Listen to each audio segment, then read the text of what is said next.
দোল পূর্ণিমার মাহাত্ম্য, রং, প্রেম ও ভক্তির উৎসব। নমস্কার বন্ধুরা, আশা করি ভগবানের কৃপায় আপনারা সবাই ভালো আছেন।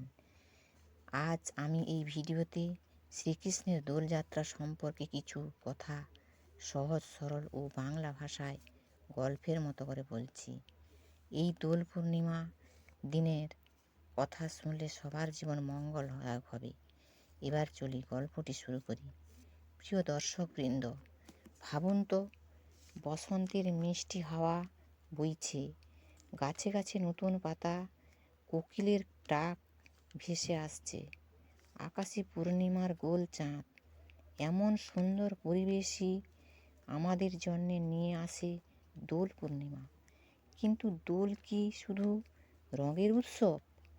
না, দোল হলো হৃদয়কে রাঙানোর উৎসব। আজ আমরা জানব দোল পূর্ণিমার মাহাত্ম্য কী, বৃন্দাবনের সেই আনন্দময় দিনের কথা। অনেক দিন আগে বৃন্দাবনে এক আশ্চর্য দৃশ্য দেখা গিয়েছিল। মাঝখানে দাঁড়িয়ে আছেন নীলমণির মতো সুন্দর শ্রীকৃষ্ণ, তাঁর পাশে দাঁড়িয়ে আছেন স্নিগ্ধরূপী রাধা, আর চারিদিকে দাঁড়িয়ে আছেন সখী আর গোপীরা। সেদিন ছিল দোল পূর্ণিমা। সবাই খুব আনন্দে মেতে উঠল। রং আর আবির নিয়ে দাঁড়িয়ে আছেন শ্রীকৃষ্ণ। হঠাৎ কৃষ্ণ মজা করে রাধার গালে একটু লাল আবির মাখিয়ে দিলেন। রাধা লজ্জা পেলেও হাসতে হাসতে কৃষ্ণকেও রঙে রাঙিয়ে দিলেন।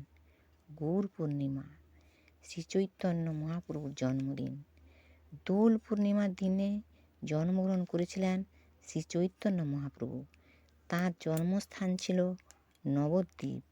ছোটবেলায় তার নাম ছিল নিমাই। বুড়ো হয়ে তিনি সবার মাঝে হরিনাম সংকীর্তনের মাধ্যমে প্রেম আর ভক্তির বার্তা ছড়িয়ে দেন। তিনি বলতেন, ভগবানের নাম করো আর সবাইকে ভালোবাসো। তাই এই দিনটিকে অনেকে গৌর পূর্ণিমা বলেও পালন করেন।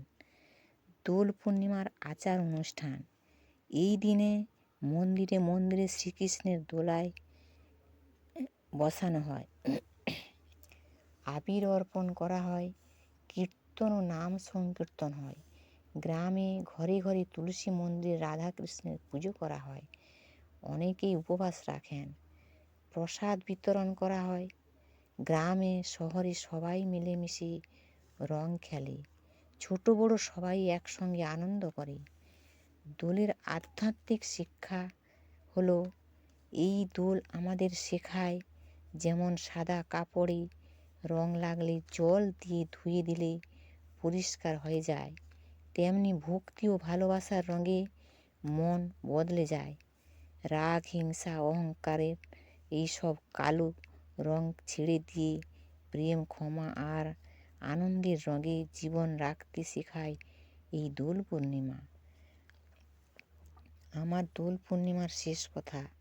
প্রিয় দর্শকবৃন্দ, দোল পূর্ণিমা শুধু একটি উৎসব নয়, এটি হৃদয়ের পবিত্রতার দিন বা পরিশুদ্ধির দিন। চলুন আজ আমরা প্রতিজ্ঞা করি, আমরা কাউকে ঘৃণা করব না,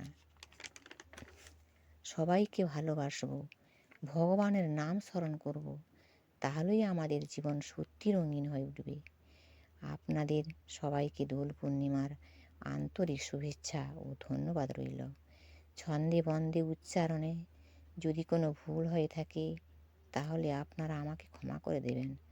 আর যদি গল্পটি ভালো লেগে থাকে তাহলে লাইক, শেয়ার ও সাবস্ক্রাইব করতে ভুলবেন না।